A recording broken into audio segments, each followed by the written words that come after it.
I've been coming to these classes and seeing how everybody else has gotten up here and talked, and so I have probably poured way too much thought into what I'm going to say tonight. God seems to like to talk to me at 2:30 in the morning, so I haven't slept very much in the past few weeks. I did ask him the other day if he could talk to me at 2:30 p.m. instead of a.m. because we are not toddlers. That only worked for one night. Every other night I have been up at 2 a.m. and I just take my phone and type in a little bit more of what he wants me to say. So here we go. Our night is probably going to look a little bit different tonight than it has on the other nights. I see in here a current boss and a former boss, and I see some former coworkers and some of my current teachers right now. So I'm going to be a real teacher right here. We're going to set the tone for our lesson. So everybody get ready for that. As we prepare for me to share what I feel that the Lord has laid on my heart, Abby is going to come and sing a song. She's going to sing a song that's very special to me, and I just want you to use this time to kind of clear your mind and focus on being prepared for whatever it is that the Lord wants you to hear out of my testimony.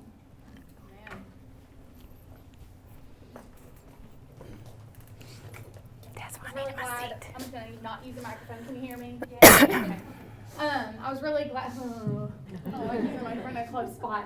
I was glad that Ashley asked me to do this before we hear her testimony, because there's a high chance I'm not going to be able to do it post-testimony. And so just like she was saying, this song is very special to her, and after you hear her story and her testimony, you will probably see why. It's a song you're very familiar with. And so if you want to worship, if you want to just let the words fall over you, however you want to do that, that is up to you. But we're just going to worship for a minute. So take this time. If you come in here with baggage, set it down. Just take a minute, breathe, and just be prepared for the Lord to move tonight. So anyways, we'll worship. And I'm very appreciative that you asked me to do this tonight. And so I'm just very grateful for the opportunity to serve in this way. So.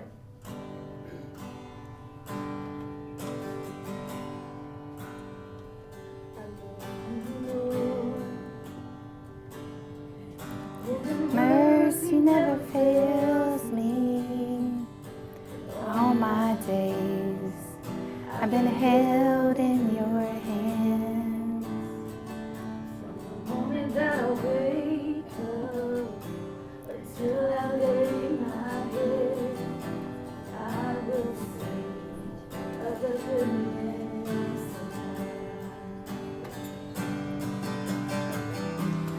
All my life you have been faithful.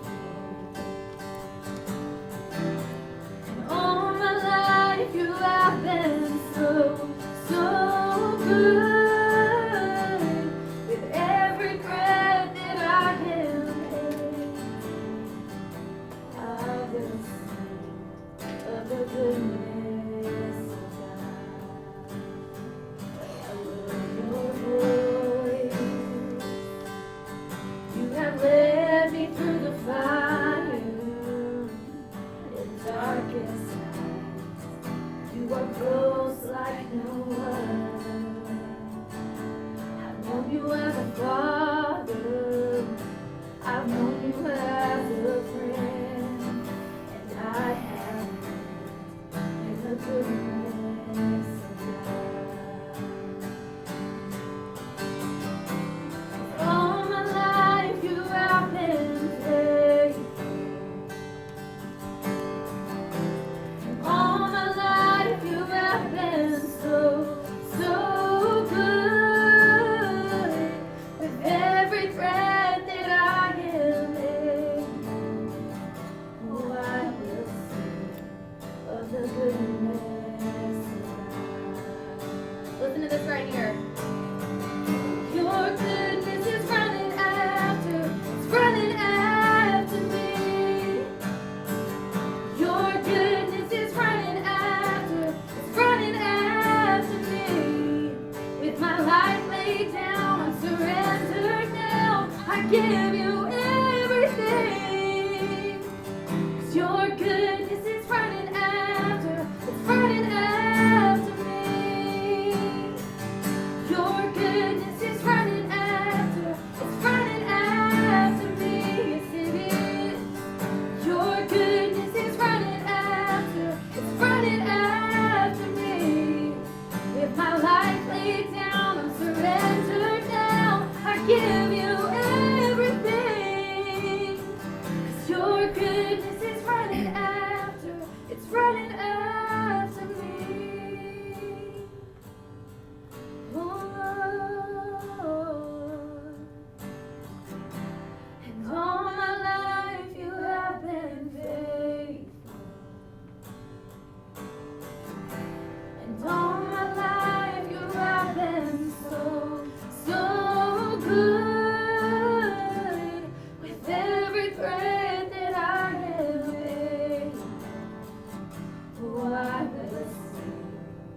of the goodness of God.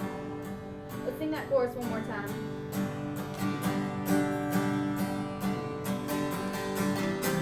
And all my life you have been faithful.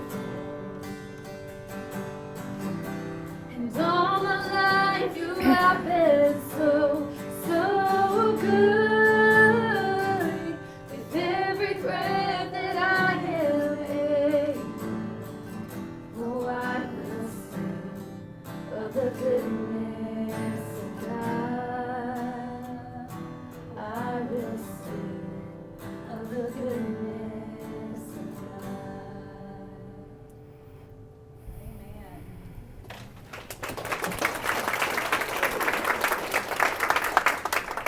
Thanks, Abby. So I love that song. I sing that song every single day. Sometimes I sing it in my head. Sometimes I sing it out loud, which isn't that great because I don't sing well. Sometimes I sing it through tears. Most days I sing it through tears. But it's a constant reminder to me to always tell of the goodness of God. And tonight, that's my hope, is that I can tell you or show you how I tell of the goodness of God at work. If I were to be honest, when Whitney first asked me to do this, there was no way in the world was I going to do this. For a couple of reasons. Like, why would God want me to do this? Because I work in public education, and we're not supposed to talk about God. So why in the world would she want me to do that? I can't wear it on my shirts. I can't put scriptures in my office. I can't do anything like that. And so I just didn't understand why I would be the one that would need to come up here to talk about work when so many other people can talk about work and they can talk about God at their work. The other part that didn't want me to do this is because it's going to be a part of my testimony. And it's going to be a part of my testimony that's extremely hard.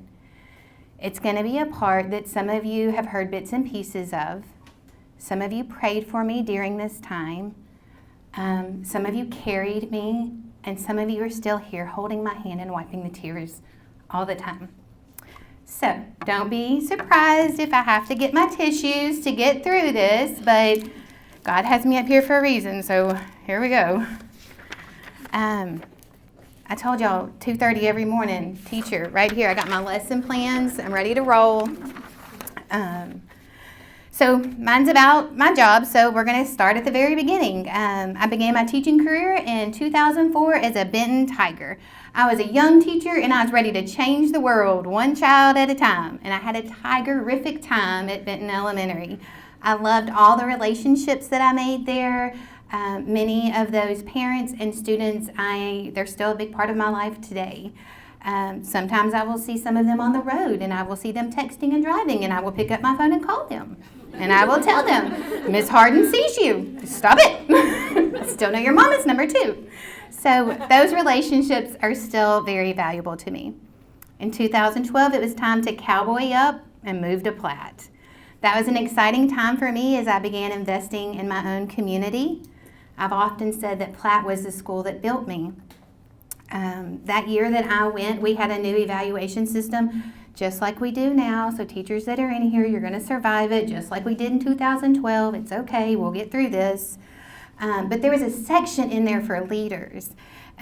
Ms. Turner, you may or you may not remember this, but there was a section about building a pipeline of leaders, teacher leaders. And Ms. Turner took that very seriously. She was very big on her part, and so she invested lots of time and energy into me and to help grow me into the leader that I am now. I remember her calling me to her office one day and her saying, "I've hired the best little girl, and all I could think about was Sanchez is going to train her up." I was like, oh, great, no pressure. Like, here we go. So this was my first time that I had the opportunity to now invest not only in children and in my community, but I can invest in adults. Ms. Turner set the bar very high for me in everything that she asked, and I never imagined that her investment that she had in me then would get me to where I am today. Her investment was God preparing me for a leadership role that I never imagined that I would have. In May of 2015, there were 5 assistant principal spots that opened up in the parish. And so I thought it was time to try to leave the classroom.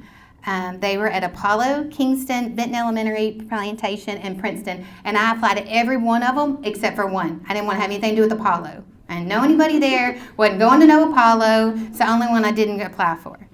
I was the top 3 for Princeton Elementary. I was so excited and then heartbroken when I didn't get it. But that's okay because God said, guess what, you can go to Apollo. And I was like, really? That's not where I wanted to go, but okay. So I did. I went to Apollo as their instructional coach. I was very confused why that is where he placed me because I specifically said I wasn't going there, but he has a sense of humor. So while at Apollo, I spent my time helping teachers with curriculum, classroom management, cheering them on, and once again, making relationships. These relationships allowed me to move way beyond my school expectations. It provided me with opportunity to show God's goodness by my actions and not by my words. I don't ever remember telling anybody at Apollo, hey, I'm a Christian, yet everyone seemed to know. My actions just proved who I was. The teachers then, we would have meetings, and then sometimes our meetings would end, and we would have, times where we would just talk, how you get off task sometimes. And sometimes those would go into, the different beliefs that we had at our school. We had teachers at our school that were Jehovah's Witnesses. We had non-believers, we had Muslims, we had Christians. And so it was like a big mush pot over there, really. They were just all there. And so sometimes we would discuss these things before school. Sometimes we would meet and we would do prayer groups and we would share about our Bible studies. And that's just kind of the relationships that I had formed outside of the school with these teachers. The assistant principal spot eventually came open at Apollo and I applied for it. And I was heartbroken when I didn't get it because I didn't understand why God would put me there and still not let me move up because I felt like it was my time. I continued as their coach and I continued forming more relationships. By this time, I was close to the majority of the teachers there, and we had some real conversations about religions. We openly talked about Jehovah's Witness, and we openly talked about Muslim, and there was never any judgment. It was a time of sharing and a time of understanding. A year and a half later, Apollo's AP spot came open again, and God said, here you go.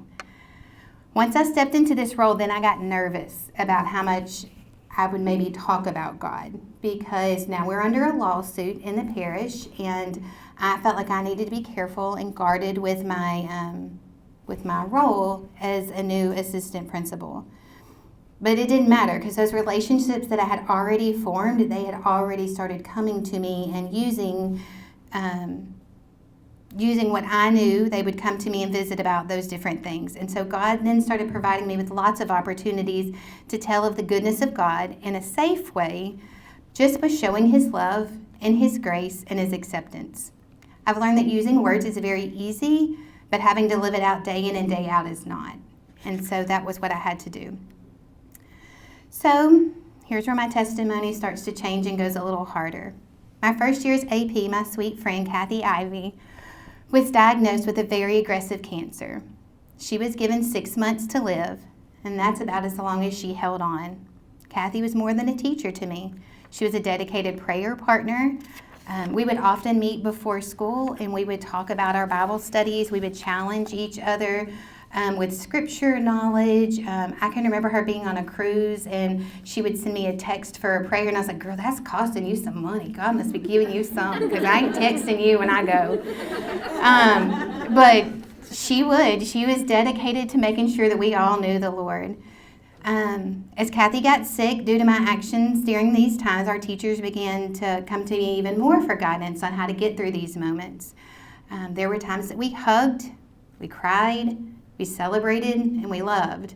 Holding my faculty's hands during that journey was one of the hardest things that I had to do, but I just relied on God to show me what to do. One day, I decided that we were going to have a prayer vigil at her house after school hours. Everything was after school. And I was in the Hobby Lobby parking lot, and I had just gone in and bought prayer candles. And I was looking at them, and I started crying, and I took a picture of them, and I sent them to Jason, and I just said, Northwestern didn't prepare me for this. I don't know what I'm about to do. And he said, you're right, Northwestern didn't, but God has. See, God already knew that was going to happen. And He already knew a long time ago that I was going to be the spiritual leader in a job that doesn't allow God in. And so he, from that moment, is when I started to realize that my season was changing. That night, it was filled with the Holy Spirit. We had close to 100 people show up in Kathy's yards with our candle and music to pray to the Lord. Many of these people were teachers from Apollo, but not all of them were. Some just came from outside. One of my sweetest moments was when I realized that there were so many different people from different faiths out there. They were getting to see our God. One of them was Miss S, and so I just want you to remember Miss S because we're going to come back to her in a little bit. She wasn't a believer, but she was getting to see my God in action. Once we all gathered, Kathy very carefully walked outside and sang with us. And for many of our teachers, this was the last time they saw Kathy. Can you show on the screen?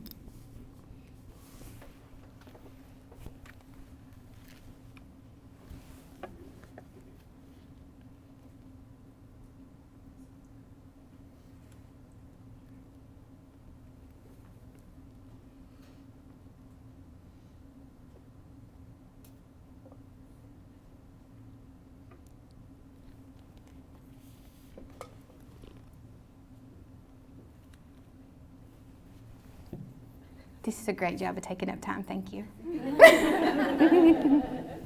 This was so planned.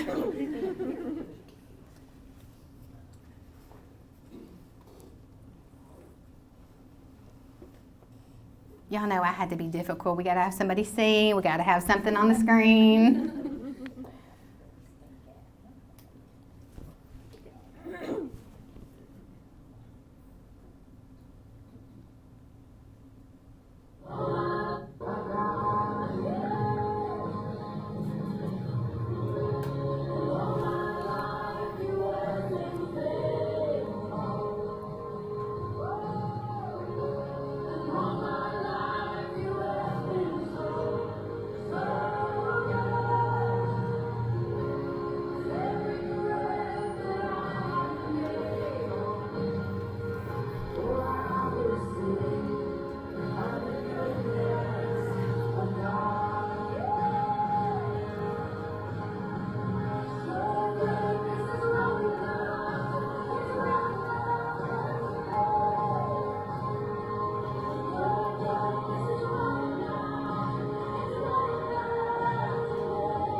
So Kathy's neighbor came outside and videoed that and then sent it to me. I don't even know how she knew who to send it to, but she sent it to me. So that's a clip that I've kept from that. Because that night as I packed up my stuff and put all of our candles away, and y'all, I was just exhausted. You know, you've worked all day and then you've come and you've put this together and you're crying and you're singing and you're praising and you're just emotionally drained. One of my teachers came up to me and she just said, Esther 4:14, you were born for a time such as this. And I looked at her strangely and I was like, what do you mean? But the more I thought about it, the more I realized that maybe I was there for more than just curriculum. Maybe I was at Apollo to help lead my teachers through these hard times. Maybe God had something else in store for me besides education. So maybe God had me there to tell of the goodness of God with actions, not words. This was probably the moment that, as heartbreaking as it was for me to lose my first teacher, I knew my season and my purpose had changed in my job. As time went on, my faculty knew my heart and my love for the Lord. I had many teachers come to me with prayer requests, still concerns, and sometimes just questions. This also let me know that every action or reaction that I had was noted. So I had to make sure that I led with the Lord first. And there were times that I messed up. We all do. We're all human. But these were the times that I would go to those teachers and I would apologize and I'd have to be up front. One time I said something in front of a teacher that I don't even know why it came out of my mouth, but it did. And it wasn't very nice. And later that evening, I remember praying about it, and I was just so upset about it. And I went to the teacher, and I was the next day, and they were like, "Girl, we already forgot about that." And I was like, "I didn't." And I was like, "And God didn't." And I said, "So I need you to know that I'm sorry that I said that, and I'm sorry that I did that." And so it was just another way for me to show God's example. Okay. In 2022, my personal life took a hit. It was hard times. In fact, Kathy and Andrea used to joke with me, and they would say, "What's happening on the newest episode of your life?" Because it was like a lifetime story. I had lots of valleys that I had to go through, and they would just help pray me through those hard times. And my faculty saw it. They saw me live out what I couldn't preach. During the month of August, my husband went into the hospital and was very sick due to his appendix. He had to have it removed, and he was there for a few days, longer than a normal stay. And I finally get him home and think, okay, now we can get back to normal or whatever. And then my grandfather passed away, like the day that I got Jason home. I couldn't finish grieving my grandfather and helping my husband get sick when my niece decided to go through some tough times, as many teens do.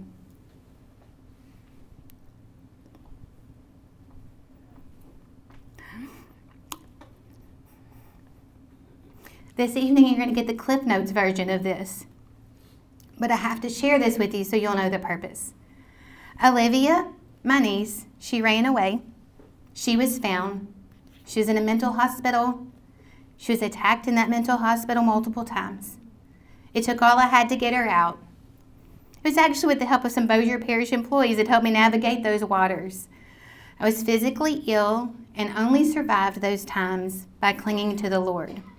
When Olivia was back in my arms, I swore that I'd never let anything happen to her again. Not many months later after that, Olivia called me at work and she was crying. She was pregnant.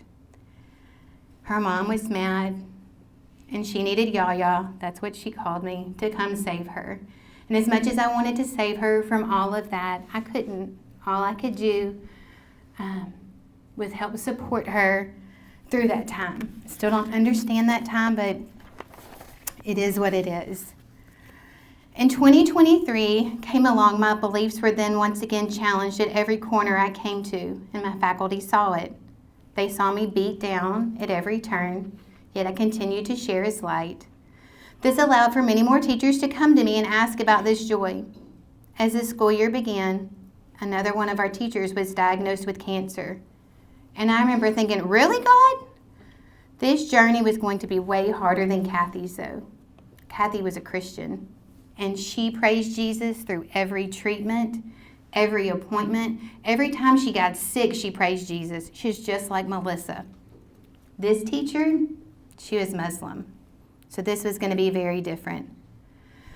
I was questioned by many people at Apollo on what would happen to her if she didn't make it. Those are really hard conversations to have with people. But they had grown to know me as their spiritual leader, and so I couldn't back down. As they bombarded me with these hard topics, I just prayed my way through them. Miss S., that teacher that was at Kathy's, she passed away. She was my Muslim friend. That was the same Miss S., that showed up to watch all of that and had the opportunity to see God. But as far as I know, she didn't accept God, but she was given the opportunity by the actions of all of us that evening. Their funerals are done very different than ours. They're done like the day of the death. And so she passed away that morning, and everything was really rushed. And so I kind of pushed school matters to the side because I'm here now to help be a spiritual leader, not just curriculum. And I called Joey from the youth and asked as many questions as I possibly could to prepare my teachers. I called everybody that I knew in Bossier to get scarves to wrap our heads, to wrap our bodies. We would send teachers home so that they could change clothes. And I prepared my teachers for what we were about to go and see. I knew at that time they needed to be able to tell their friend goodbye, and they needed to see that we still love even when we don't understand. They looked for me for guidance during that time and a strong shoulder to get us through this one. I remember calling Jason and saying, "Hey, you're probably not going to like this, but I'm about to go to the mosque. I'm not sending my teachers without me. I'm not letting them go without me. I will be there to walk them through this. And I don't think he really liked that, but I think he understood my heart, and he just said, okay. My teachers needed to see that God loves everybody at all times, and that community needed to see that as well, and so that's what we did. Loving my teacher the way that God wants us to love each other also provided that community on that day to see God's love. The other Muslims in my school, the different teachers, they even came to me afterwards and were just so thankful that we weren't judgmental and that we were there to do that. Now, the moment I walked out, I texted my mom and my husband and said, I'm out. Like, they all knew I was safe and good to go. But they were a little nervous during that time. So I really wish that I could stop right there and say, this is how, or that's why I continue to show the goodness of God. But I can't. This part of my story is going to become very hard, very real, and very raw for me. The following month, after Miss S, something happened to Olivia's baby, and she died. During the investigation, Olivia was taken from my family and put into a detention center. Only her parents and my mom were allowed to see her. The little girl that held my heart the same way that my son does was ripped from me. My faculty didn't know exactly what was going on, but they did know something was wrong, and they watched me proclaim the goodness of God through tears and heartache. They watched me come to work and use every action I could to show of God's love. At Christmas last year, Livy was allowed to come home on house arrest as the investigation continued. She lived with my mom, but only my sister and her dad could go and see her. I couldn't see her. My other sister couldn't see her. The judge did allow us to talk to her on the phone, and so her mental health took a very, very big hit. We're very thankful that while she was in the detention center, that there was a group of Christians that would come there and they would share the gospel. And at rock bottom, Olivia accepted the Lord into her life. And I know that it's real because multiple times she had conversations with my mom about it. So she secured her place in heaven. I'm very thankful for that. But it reminds me that every day it's my job to go and tell everybody else about securing your place.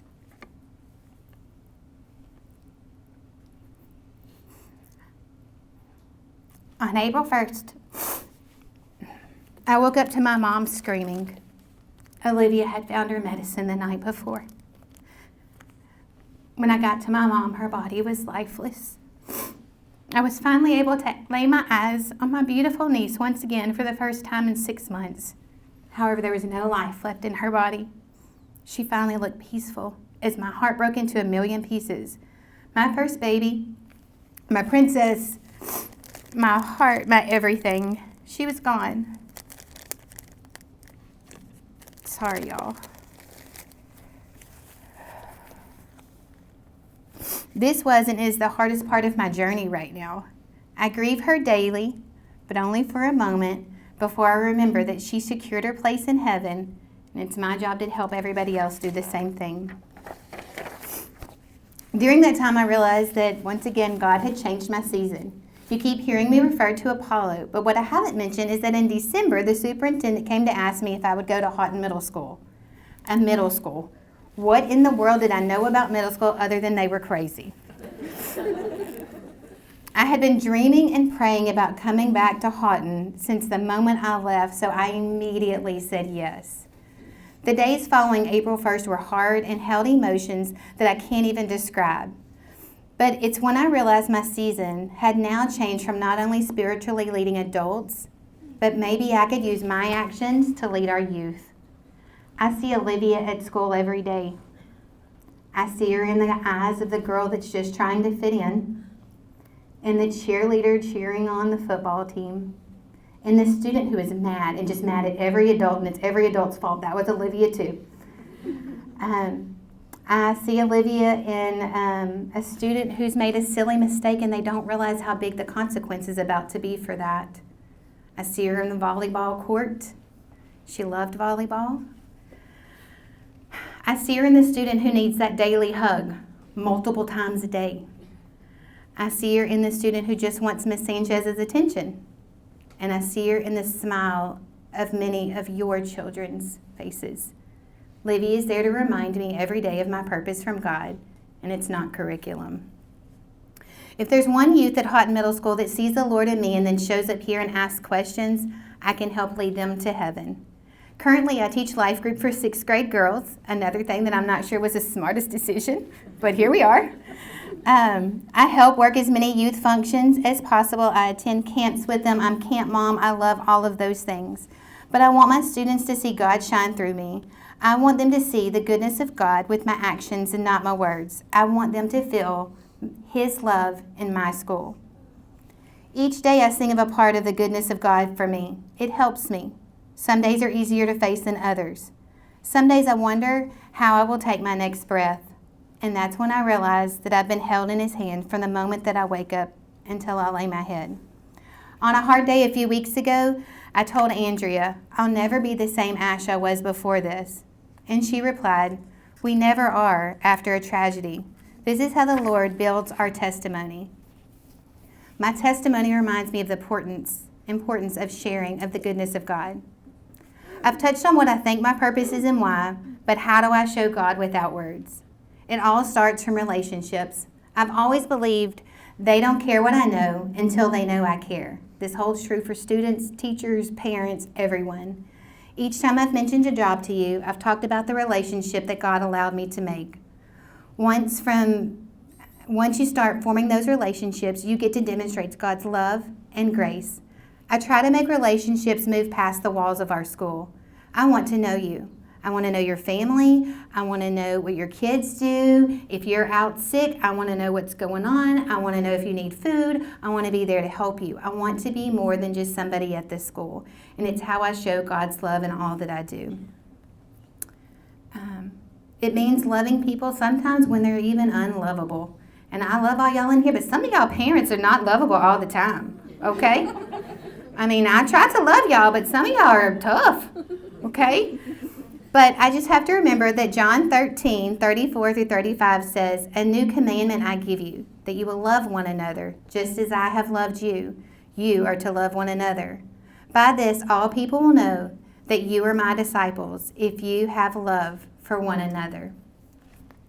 Another way I try to show God to everyone is by sharing His joy. Both of my schools have watched me go through the hardest time of my life, yet I come to work with a smile and excitement about what the day holds.